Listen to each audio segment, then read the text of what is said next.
Ready to dive into some Shakespeare with me today? I'm ready.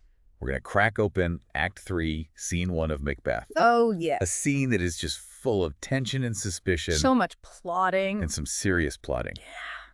Get ready for soliloquies. I love a good soliloquy. Me too. This is a good one. Absolutely. So we're picking up right where we left off. Macbeth is king, He is king. but things are far from peaceful. Right, he's got the crown, but at what cost? Yeah, exactly. You know, he achieved it through some pretty dark deeds, and it's not going to be an easy ride. No, it's not an easy ride at all. No. And this scene opens with Banquo.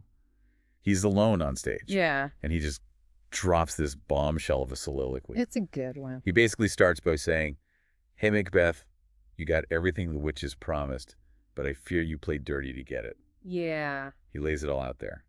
"Thou hast it now, King, Cawdor, Glamis, all, as the weird women promised, and I fear thou playedest most foully for it." Yeah. He is suspicious. He was there right when the witches gave those prophecies to Macbeth. Right. He's seen how quickly Macbeth has risen to power. Yeah. And now he's like, wait a second. Yeah. I think I see what's going on here. Yeah. And this is not just blind ambition on Banquo's part. Right. He genuinely suspects Macbeth's methods. Yeah, and remember, those witches didn't just promise Macbeth a crown. Right. They also said that Banquo's descendants would be kings. Mm. Now, Banquo brings that up too. He does. He says, myself should be the root and father of many kings. Whoa. So now he's got this prophecy hanging over him too. Right. And it's got to be messing with his head a little bit. Absolutely. How do you react to that, right? You're just minding your own business, and suddenly you're told your kids are going to be kings. Right. Like, Yeah. what do you do with that? Yeah, what does that do to a person? Right. It really raises this question, like, how does Banquo react to this prophecy? Yeah. Is he tempted by this idea of his children ruling? Is there a hint of darkness in his thoughts, or is he purely hopeful? That's the question. I mean, on the one hand, he does say, "May they not be my oracles as well, and set me up in hope." Okay, so he's thinking about it. Yeah, he's thinking about it. He's not rejecting it outright. Right. But then he ends the soliloquy with, "But hush, no more." Yeah. It's like he's trying to shut down those thoughts. Yeah. You know, maybe out of some loyalty to Macbeth, or maybe fear of the consequences if he starts going down that path himself. Right. Like, is he afraid that he'll become power hungry too? Exactly. Right. Ambition can be a dangerous thing. Yeah. And he's seen what it's done to Macbeth. Right. So maybe he's like, nope, I'm gonna just shut that down right now. So we've got Banquo wrestling with his suspicion and his own potential ambition. Right. And then Macbeth enters, Oh, acting all friendly, is he really though? inviting Banquo to a feast. Oh, I don't trust it. You know, they say if Macbeth being nice to you, run, run, get out of there. Right. And he starts asking about Banquo's plans for the day. Yeah, why is he so interested all of a sudden? Right. He's like, "Ride you this afternoon. Yeah. And far you ride." Yeah, he wants to know exactly where he's going to be and when. Totally fishing for information. Right. He's planning the hit. Yeah, he's already got it all figured out. And then he casually mentions his bloody cousins who are hanging out in England and Ireland. Oh, yeah, Malcolm and Donalbain, right? Right. King Duncan's sons who fled after their father's murder. So if we connect this back to the bigger picture, it's kind of a classic power move. Absolutely. He's trying to create this sense of external threat, Mm-hmm. maybe to deflect suspicion from himself. Yeah, maybe make people think, oh, he's got to worry about these guys coming back for revenge. But here's what's interesting is that he seems way more worried about Banquo than those bloody cousins. Right, that's what I was thinking. Like, why is he so fixated on Banquo? Yeah. I mean, Malcolm and Donalbain are literally the sons of the king he murdered. Right. You'd think they'd be the bigger threat. Yeah, but that's the power of those prophecies at work. Yeah. He is fixated on the one about Banquo's heirs becoming kings. That's what's keeping him up at night. Yeah, it's eating him alive, even though Malcolm and Donalbain are arguably a more immediate threat to his power. It's like he can't escape that prophecy. Yeah. It's just constantly in the back of his mind. Right, so even though he's got the crown, he is incredibly insecure. Yeah, that crown isn't sitting so easily on his head, is it? No, it's not. And that leads us to one of the most famous speeches in the play, Oh, yeah? Macbeth's soliloquy. Here we go. He starts with this line, "To be thus is nothing, but to be safely thus." Okay, wait a minute. He's king. Yeah. What's he complaining about? He got what he wanted. But he's realizing that just having the title isn't enough.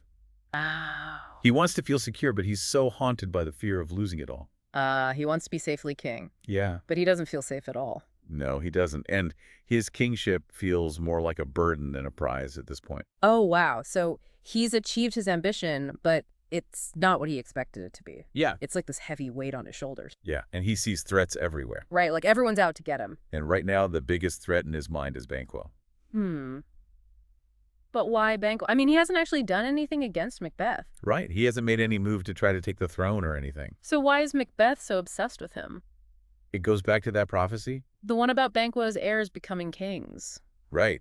Thou shalt get kings, though thou be none. And Macbeth just can't escape this idea that Banquo's descendants will inherit the throne. While he himself has no heir to carry on his own legacy. It's just eating away at him. It's like the ultimate irony. Yeah. He gets to be king, but his line won't continue. And then there's this line where Macbeth compares himself to Mark Antony being overshadowed by Julius Caesar. Ooh, yeah. He says, under him, my genius is rebuked, as it is said, Mark Antony's was by Caesar. Wow. So he sees Banquo as this like almost larger than life figure? Right. Like he's saying Banquo is the Caesar to his Mark Antony. That's a heavy comparison. It is. What do you think that reveals about his state of mind? I think it shows just how deep his paranoia runs. Right. He doesn't just see Banquo as a rival for power. Right. He sees him as someone who's destined for greatness while he himself feels inadequate. Like the prophecy itself is driving him mad. It's consuming him. He's so consumed by this fear of losing everything that he's willing to do anything to prevent it. Even if it means resorting to more violence. Exactly. Which brings us to those two murderers that Macbeth brings in. Oh, here we go. This is where we see his like cunning and ruthlessness really take center stage. Yeah, he's not messing around anymore. He seeks out these shady characters and he manipulates them into doing his dirty work. It's chilling how easily he plays them. Right. He appeals to their resentment and their desperation. Yeah, making Banquo out to be the source of all their problems. Like, remember that line where he says, know that it was he in the times past which held you so under fortune? He's lying. Straight up lying to them. I know, and it works. He's such a master manipulator. I mean, he twists the truth, questions their manhood, dangles the promise of reward. Yeah, just to get him to do what he wants. It's really messed up. It is. And it highlights this moral decay that's taken root in Macbeth's Scotland. It's like the whole country is falling apart along with him. Yeah, and then it gets even darker when he insists that Flance Banquo's son has to be killed too. Oh no, he's not even sparing the kid. He says, and with him, to leave no rubs nor botches in the work, Flance, his son, whose absence is no less material to me than is his father's, must embrace the fate of that dark hour.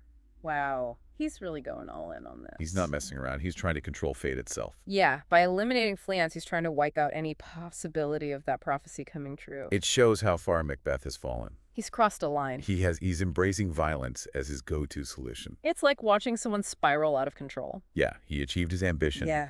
He's king, but he's more miserable and afraid than ever. That's the tragic irony of his story. It is. He's built his kingdom on this foundation of fear and violence. Yeah. And it's slowly destroying him from the inside out. So we've been like really digging into Act 3, Scene 1 of Macbeth. Yeah, it's intense. It is. It is. A lot going on. It's clear that Macbeth is going to some pretty extreme lengths to hold on to his power. I mean, ordering a hit on a child? Yeah. That's cold. That's dark. It's dark. It really shows how these prophecies have just twisted his thinking. Totally. He's so obsessed with this idea of Banquo's descendants becoming king that he's willing to do anything to prevent it. Anything. And it's like he's become a totally different person. Yeah. From the Macbeth we saw at the beginning. Right. He was this brave hero, and Yeah. now he's just... A shell of his former self. Yeah. Consumed by paranoia and fear. It's heartbreaking. It is. It's tragic. To see how ambition and fear have just corrupted him. Yeah, and this scene is like a powerful reminder It is. of how our choices can have unintended consequences. Oh, yeah. Like Macbeth thought getting the crown would make him happy and secure, Right. but it's only made him more paranoid and ruthless. What do you think is like the biggest takeaway for us as we read this scene? That's a good question. Yeah. I think it challenges us to examine our own ambitions Yeah. and our desires. Like, what are we willing to sacrifice Yeah. to achieve our goal? Right. Are we letting fear and insecurity dictate our actions? Exactly. Macbeth's story is like this cautionary tale It is. about the corrupting nature of ambition. Yeah. unchecked ambition, Uh-huh. and the importance of listening to our conscience. Yeah, that little voice inside your head. Exactly. It's also a reminder that true power doesn't come from fear and violence. No. It comes from integrity and compassion. Yeah. Macbeth has built his kingdom on this foundation of blood. Right. And it's not going to last. No. It's going to crumble. It's going to crumble. So as we wrap up on deep dive into this pivotal scene, I think the big question is... A big question. What price will Macbeth ultimately pay for his ambition? It seems like he's headed down a dangerous path. Definitely. And I have a feeling things are about to get even worse. Oh, yeah. Shakespeare's not done with him yet. No, he's not. There's a lot more drama and tragedy to come. There is. Until next time, keep those pages turning.